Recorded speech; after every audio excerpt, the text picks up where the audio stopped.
എല്ലാ ബിസിനസ്സുകാരും training attend ചെയ്യേണ്ട ആവശ്യമുണ്ടോ എന്നുള്ളത്. ഇപ്പോൾ പൊതുവെ കണ്ടുവരുന്ന ഒരു ട്രെൻഡ്, പൊതുവെ ധാരാളം ബിസിനസ്സുകാർ ബിസിനസ് കോച്ചിങ് അറ്റൻഡ് ചെയ്യും. ശരിക്കും ആരാ ബിസിനസ് ട്രെയിനിങ് അറ്റൻഡ് ചെയ്യേണ്ടത്? ബിസിനസ്സുകാരെ നമുക്ക് പലതരത്തിൽ ഡിവൈഡ് ചെയ്യാം. ഒന്ന് നാനോ മൈക്രോ ബിസിനസ്സുകാരാണ്. എന്നാൽ കുറച്ചും കൂടി മുകളിൽ ഇരിക്കുന്ന ബിസിനസ്സുകാരാണ് സ്മോൾ ആൻഡ് മീഡിയം ബിസിനസ്സുകാർ. അവർക്ക് മുകളിലുള്ള ബിസിനസ്സാണ് ലാർജ് ഫേംസ്.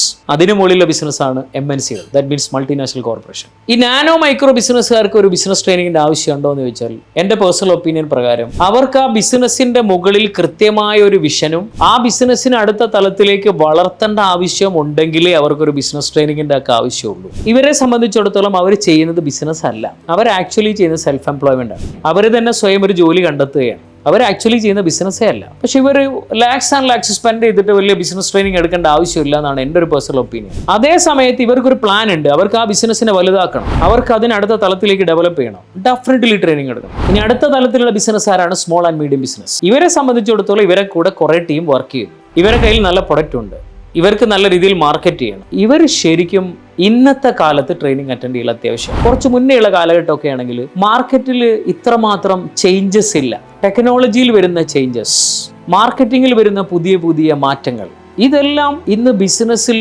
അത്രയും ഫാസ്റ്റ് ആയിട്ടാണ് നടക്കുന്നത്. ഇന്നത്തെ ലേറ്റസ്റ്റ് അപ്ഡേറ്റ്സ് ഇയാൾ പഠിക്കണം.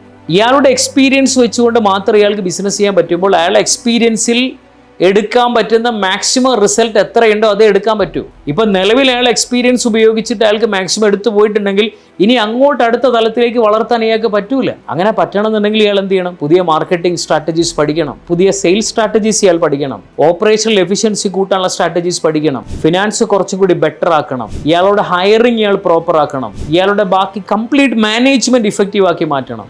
എങ്കിൽ ഇയാളുടെ കയ്യിൽ എന്ത് വേണം? അത് ചെയ്യണമെങ്കിൽ ഇയാൾ അത്രയും അപ്ഡേറ്റഡ് ആയിരിക്കാം. അപ്പോൾ ഇയാൾക്ക് കോച്ചിങ് അത്രയും അത്യാവശ്യമായിരിക്കും. ഒരു 5000 കോടി, 10000 കോടി, 25000 കോടി ടേൺ ഓവറിൽ ഒരു ബിസിനസ്സുകാരൻ ഇതേപോലെ ട്രെയിനിങ് അറ്റൻഡ് ചെയ്തിട്ടാണോ അവർ, അല്ലെങ്കിൽ ആദ്യം അവർ ട്രെയിനിങ് അറ്റൻഡ് ചെയ്തിട്ടുണ്ടായിരുന്നോ, അല്ലെങ്കിൽ ഇപ്പോൾ അവർ ട്രെയിനിങ് അറ്റൻഡ് ചെയ്യുന്നുണ്ടോ? ഈ ചോദ്യത്തിൻ്റെ ആൻസർ വളരെ എളുപ്പമാണ്. ക്രോർസ് ആൻഡ് ക്രോർസ് ഇൻവെസ്റ്റ് ചെയ്തിട്ടുള്ള KPMG പോലത്തെ ലോകത്തിലെ വലിയ കൺസൾട്ടിങ് കമ്പനിയുടെ കൺസൾട്ടിങ്ങും കോച്ചിങ്ങും എടുത്തിട്ടാണ് അവരുടെ ബിസിനസ് അവരിപ്പോൾ റൺ ചെയ്യുന്നത്. ഇത്രയും ഫണ്ട് ഇറക്കാൻ ഈ നാട്ടിലെ സ്മോൾ ആൻഡ് മീഡിയം ബിസിനസ്സുകാർക്ക് പറ്റുന്നുണ്ടോ?